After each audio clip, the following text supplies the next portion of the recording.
Padre Celestial, gracias te damos por estos momentos, Señor, que podemos abrir tu palabra juntos. Señor, necesitamos una palabra de ti. Háblanos, Señor, danos tu sabiduría. Ábrenos el entendimiento, Señor, y usa mis labios para comunicar tu mensaje, tu poder. En el nombre de Cristo Jesús. Anthony Pezzotta, que es un ex sacerdote católico que se convirtió en evangélico, cuenta sobre su experiencia de llegar a ser cura. Y cuando él ingresó al seminario a la edad de 11 años, un rector muy querido le presentó la vocación sacerdotal como la más sublime que existe sobre la tierra. Este rector dijo lo siguiente: no hay persona más grande ni noble en la tierra que el sacerdote católico. Solo el sacerdote puede ofrecer el sacrificio de la misa, convirtiendo el pan en la carne de Cristo y el vino en su sangre. María, la Madre de Dios, no lo puede hacer. Los ángeles no lo pueden hacer.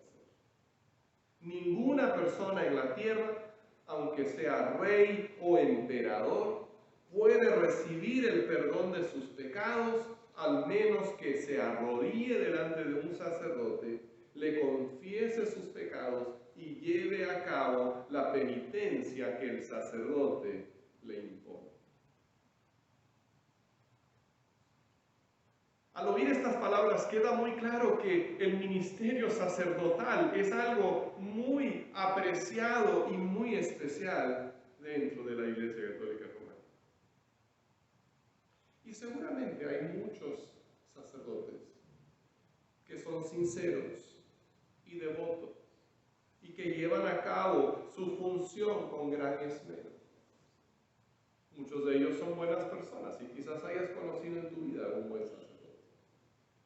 No estamos aquí para hablar mal de los sacerdotes. Si nos ponemos a examinar los escándalos que han surgido en el sacerdocio, tendríamos también que voltear la mirada hacia nosotros mismos y reconocer que los mismos escándalos suceden en todas partes, lastimosamente. No estamos aquí para hablar mal de los sacerdotes, sino para hacernos la pregunta: ¿qué dice la Biblia acerca del sacerdocio? Porque la pregunta no es: ¿hay sacerdotes buenos y malos? Los hay. La pregunta es: ¿tengo yo que ir a través de un sacerdote para llegar a Dios? ¿Qué es lo que Dios dice en su palabra al respecto? ¿Cuál es el sacerdocio desde la perspectiva de Dios y como Él nos ha enseñado a verlo? Bueno, tanto evangélicos como católicos estamos de acuerdo en esto, que nos hace falta alguien que nos represente delante de Dios. Alguien tiene que ofrecer sacrificios por el perdón de nuestros pecados. Alguien tiene que enseñarnos el camino de Dios. La Iglesia Católica tiene más de 400.000 sacerdotes alrededor del mundo y ellos funcionan como intermediarios. Como veíamos en la cita que les leí al principio, en la Iglesia Católica se cree que uno no puede recibir el perdón de Dios sin la mediación de un sacerdote.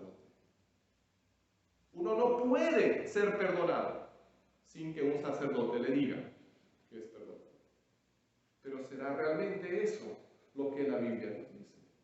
¿Será lo que Dios requiere de nosotros? Vamos a ir a la Biblia para buscar las respuestas. En la Biblia tenemos dos grandes sistemas bajo los cuales Dios se ha relacionado con la humanidad. Y el primer sistema se ve en el Antiguo Testamento. En ese sistema había un enfoque sobre el pueblo judío. El pueblo judío era el punto de encuentro entre Dios y la humanidad. Era el pueblo al que Él se reveló, pero no porque solamente quería salvarlos a ellos, sino para que a través de ellos toda la humanidad pudiera ser alcanzada. El segundo sistema, que es el cumplimiento del primero, inauguró Jesús y es lo que vemos en el Nuevo Testamento. Y no debemos confundir los dos sistemas. Hay muchas cosas que se trasladan directamente del Antiguo al Nuevo Testamento y no cambian. Por ejemplo, muchas de las leyes. Dios dijo en el Antiguo Testamento, no matarás. Y eso no ha cambiado. Todavía no debemos matar a nadie. En el Antiguo Testamento Dios dijo, honra a tu padre y a tu madre. Y eso no ha cambiado. Todavía debemos honrar a nuestros padres. Pero hay otras cosas que sí han cambiado del primer sistema, el sistema del Antiguo Testamento, el sistema judío, al Nuevo Testamento, al nuevo sistema, el nuevo pacto que Jesús inauguró. En el Antiguo Testamento, bajo el sistema de leyes que Dios les dio por medio de Moisés, había un sistema de sacerdotes. Todos los sacerdotes eran de la misma tribu. Eran descendientes de uno de los hijos de Jacob que se llamaba Leví, y por eso se conocen como levitas. Los sacerdotes tenían que ser levitas, pero no todos los levitas eran sacerdotes. Los levitas que no eran sacerdotes desempeñaban otras funciones dentro del templo. Podían ser cantantes, podían ser guardias, hacían muchas otras cosas. Entonces había un sistema de sacerdotes. Para ser sacerdote tenías que descender de cierto linaje. Tenías que ser de cierta tribu. En otras palabras, uno no podía decir, oh, yo creo que a mí me gusta la idea de ser sacerdote. Yo me voy a lanzar al sacerdocio. No era una opción. O nacías como sacerdote porque venías de ese linaje, o no eras sacerdote. Así funcionaba en el Antiguo Testamento. ¿Qué hacían estos sacerdotes judíos?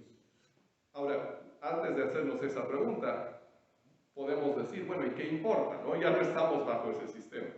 Pero recuerden que el nuevo pacto es un cumplimiento del antiguo pacto. Entonces, si vemos la función de los sacerdotes en el Antiguo Testamento, eso nos va a ayudar a entender cómo funcionan las cosas en el Nuevo Testamento. Entonces, en el Antiguo Testamento podemos encontrar 5 cosas importantes acerca de los sacerdotes judíos. En primer lugar, tenían que estar consagrados.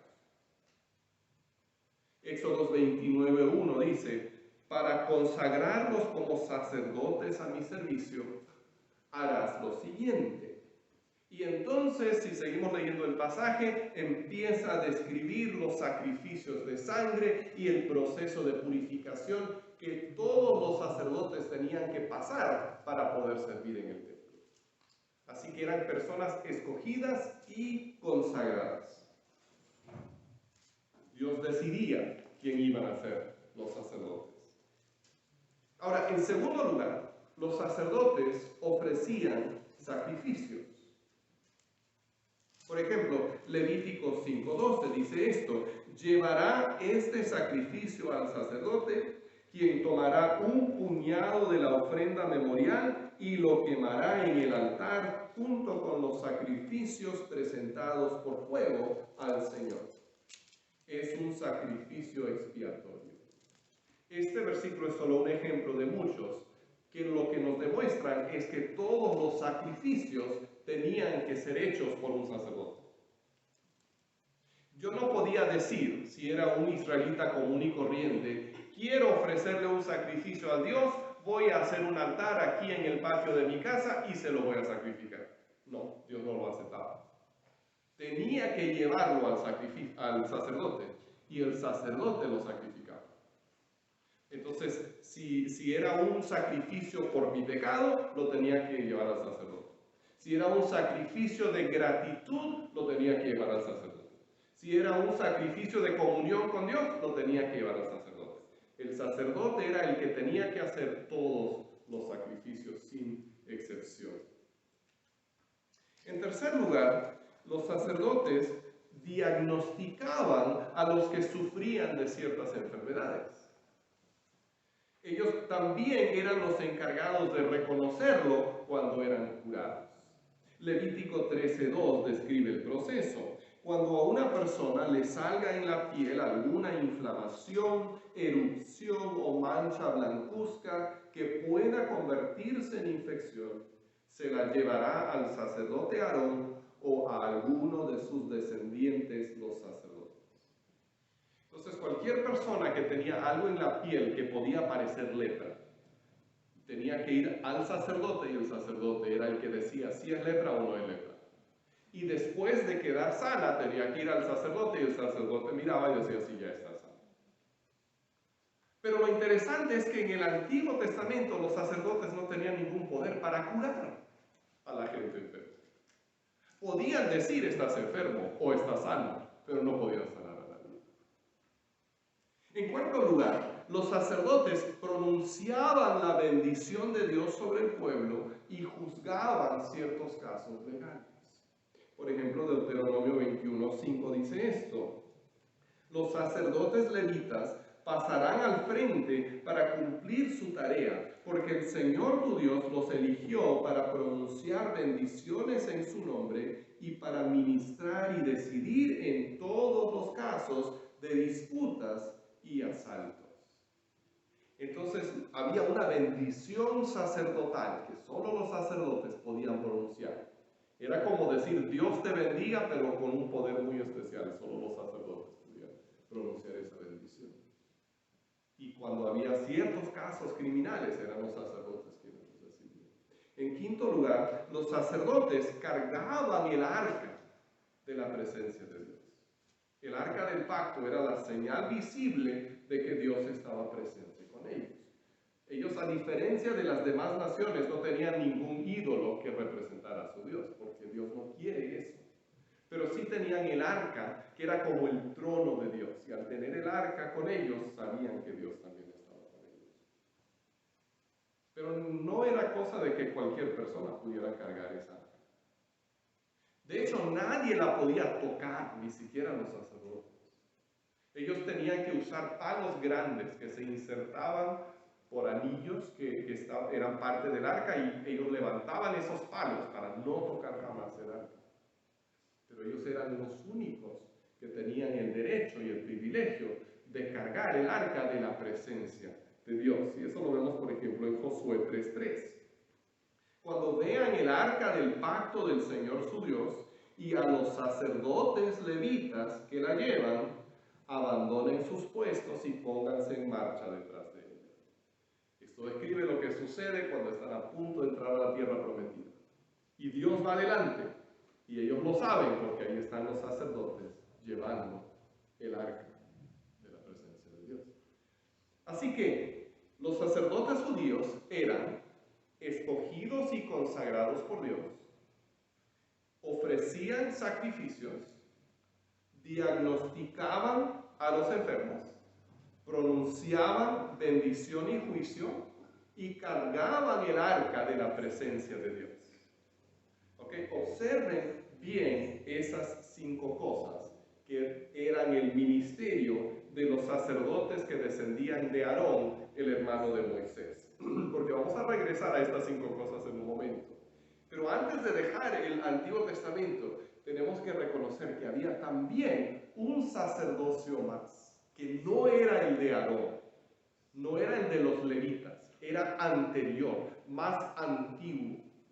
Y es el sacerdocio de Melquisedec. Hace muchos años una vez prediqué un sermón sobre Melquisedec. Y alguien me comentó después, yo jamás había escuchado un sermón sobre esa persona. Porque no lo mencionamos mucho. Es una figura bien misteriosa. Vivió durante el tiempo de Abraham, o sea, unos 2000 años antes de Cristo. Y solamente se menciona en una ocasión y luego en otra, que vamos a mencionar en un momento. Pero Melquisedec aparece en la historia de Abraham cuando Abraham está regresando de una batalla y se encuentra con Melquisedec, que era rey de Salem y sacerdote del Dios Altísimo. Y Abraham, ese padre de la fe y padre de la nación judía, le da a Melquisedec el diezmo de todo lo que había ganado en la batalla. Y Melquisedec lo bendice. eso es todo lo que la Biblia nos dice acerca de Melquisedec. No sabemos quiénes eran sus padres. No sabemos de dónde salió, si tuvo hijos, si estaba casado. No sabemos absolutamente nada más que era rey de Salem y Abraham le pagó el diezmo. Pero en el Salmo 110, versículo 4, Dios le dice, le promete al Mesías, al Cristo que venía, le dice: el Señor ha jurado y no cambiará de parecer. Tú eres sacerdote para siempre, según el orden de Melquisedec. Lo que eso significaba era que el orden de sacerdotes de Aarón, el que se estableció después, iba a terminar. Pero el orden de Melquisedec, de esta figura misteriosa que aparece y desaparece así en la Biblia, iba a durar para siempre, porque el Mesías, el Salvador, serviría dentro de ese orden de sacerdotes. Entonces, cuando llegamos al Nuevo Testamento, se establece un nuevo sistema por medio de Jesús. Es un nuevo pacto, un nuevo acuerdo entre Dios y la humanidad, por lo cual hay también un cambio de sacerdotes. Históricamente hablando, los sacerdotes que descendían de Aarón siguieron sirviendo dentro del templo durante la vida de Jesús y unos 40 años después. En el año 70 después de Cristo, 40 años después de la muerte de Jesús, el templo en Jerusalén fue destruido y los sacerdotes ya no tenían dónde servir. Ahí terminó su servicio en el templo de Dios y nunca se ha restablecido. Pero para ese tiempo ya eran obsoletos, porque Jesús había tomado su lugar, porque ya se había establecido en la muerte de Jesús el nuevo pacto, el nuevo acuerdo entre Dios y la humanidad. Y en el Nuevo Testamento solo se mencionan a dos clases de sacerdotes. En el primer lugar está Jesús, que es nuestro sumo sacerdote. En el segundo lugar estamos todos nosotros, porque todos somos sacerdotes de Dios. Jesús, nuestro sacerdote, y nosotros, sacerdotes de Dios. Son las únicas dos clases de sacerdotes que se encuentran en la Biblia. En ningún lugar del Nuevo Testamento se llama sacerdotes a los apóstoles o a los líderes de la iglesia. Solo se habla del sacerdocio de Jesús, nuestro sumo sacerdote, y el sacerdocio de todo creyente. El Nuevo Testamento no describe ninguna otra clase de sacerdocio que ocupe un lugar entre los creyentes y Dios. Solo Jesús ocupa ese lugar.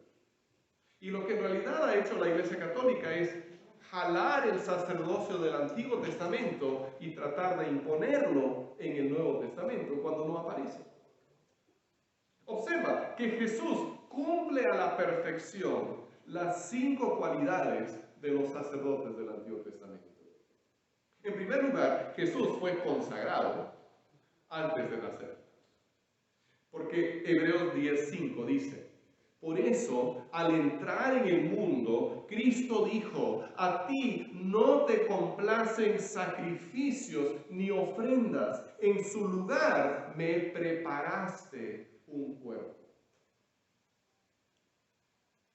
Jesús no tuvo que hacer ningún sacrificio para consagrarse porque él nunca pecó, sino que desde el vientre de su madre ya estaba totalmente consagrado al servicio de Dios. Los sacerdotes del Antiguo Testamento ofrecían sacrificios para los pecados, pero Jesús se ofreció a sí mismo en sacrificio por los pecados de todos los que creen. Hebreos 7:27 dice esto: a diferencia de los otros sumos sacerdotes, él no tiene que ofrecer sacrificios día tras día, primero por sus propios pecados y luego por los del pueblo. Porque él ofreció el sacrificio una sola vez y para siempre cuando se ofreció a sí mismo. Los sacerdotes judíos solo podían diagnosticar a los enfermos, pero Jesús sanó a los enfermos. Mateo 14:14 dice así: cuando Jesús desembarcó y vio a tanta gente, tuvo compasión de ellos y sanó a los que estaban enfermos. Y no lo hizo por obligación, sino por compasión y por amor. Así como los sacerdotes bendecían y juzgaban, de la misma manera Jesús trae bendición al mundo y Jesús es el que juzgará al mundo. Lucas 24:51 dice así: sucedió que mientras los bendecía, Jesús se alejó de ellos y fue llevado al cielo.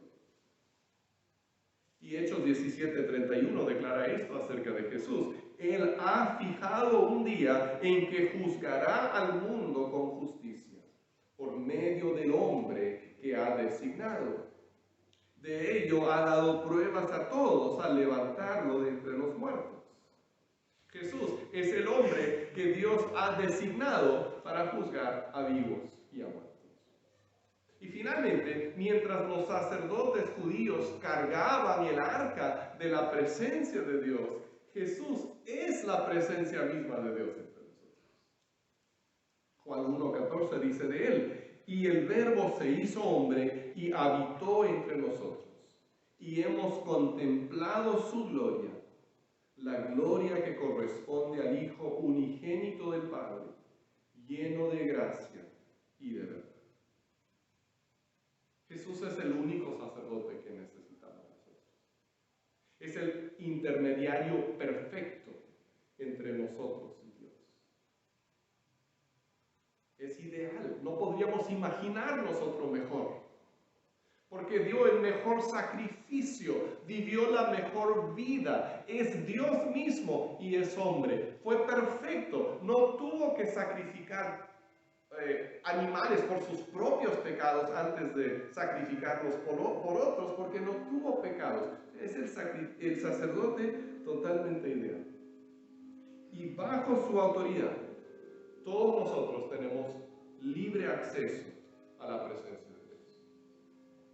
Primera de Pedro 2:9 nos dice esto: pero ustedes son linaje escogido, real sacerdocio, nación santa, pueblo que pertenece a Dios, para que proclamen las obras maravillosas de aquel que los llamó de las tinieblas a su luz admirable.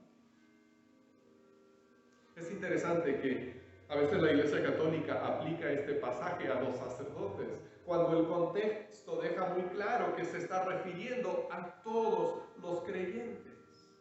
Todos somos un sacerdocio real al servicio de Dios si somos sus hijos, si somos seguidores de Cristo. Eso significa que todos tenemos el derecho de hablar directamente con Dios y también tenemos la responsabilidad de representarlo bien delante del mundo y de la demás gente.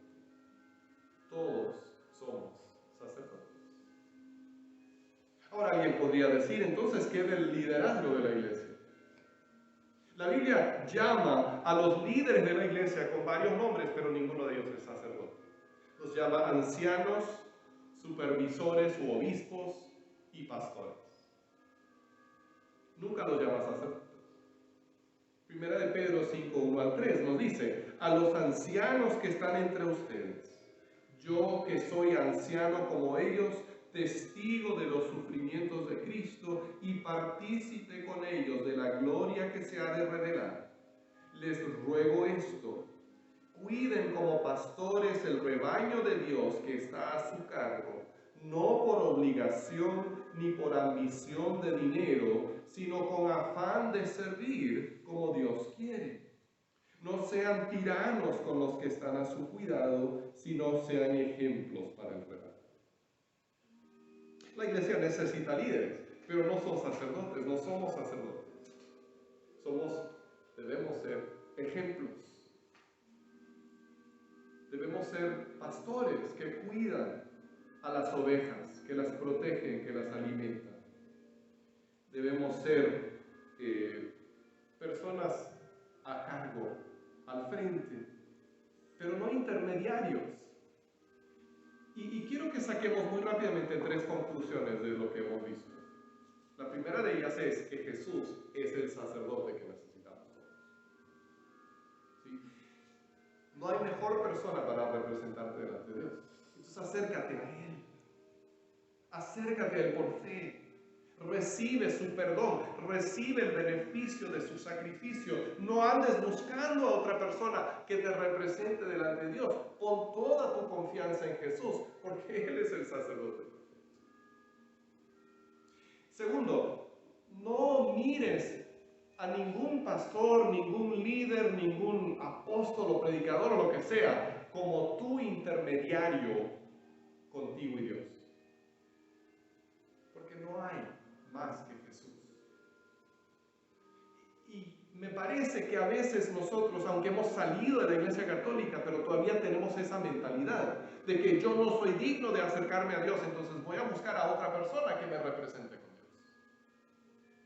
Y si hacemos eso sinceramente, lo que estamos haciendo es negar la obra de Cristo. O es porque no nos queremos arrepentir, el problema está en nosotros, o es que realmente no hemos entendido que el sacrificio de Jesús es suficiente para hacernos aceptables delante de Dios. Y entonces podemos tener confianza, así como los sacerdotes del Antiguo Testamento que podían entrar al tabernáculo y nadie más, nosotros también podemos entrar al templo, a la presencia de Dios y hablar con Él sin temor. Entonces, si quieres que ore por ti, con mucho gusto lo voy a hacer. Si quieres hablar conmigo sobre algo, si quieres mi apoyo, te lo doy incondicionalmente. Pero no pienses que yo o cualquier otra persona vamos a ser tu intermediario con Dios. Porque Jesús es el único. Y la tercera cosa es que todos somos sacerdotes. Qué gran privilegio. Pero juntamente con esa confianza que tenemos de acercarnos a Dios, tenemos la responsabilidad también de llevar una vida ejemplar, de representar bien a Dios delante de los demás. Que la gente pueda acercarse a nosotros y que nosotros los podamos llevar a Dios. Con nuestras palabras, con nuestro ejemplo, con nuestras oraciones. Pues tienes el derecho de ir directamente con Dios, pero también tienes la responsabilidad de llevar a otros a Él. Y eso es lo que significa ser sacerdote. Dios nos ha provisto el sacerdote perfecto que es Jesús. Y nos llama a nosotros a ser sus sacerdotes aquí en este mundo. Tomemos esa confianza y llevemos bien esa responsabilidad. Padre, te doy gracias en esta mañana, Señor. Padre, estas verdades son tan profundas. Ayúdanos a entender. Y ayúdanos a evitar también, Señor, los malentendidos, las malas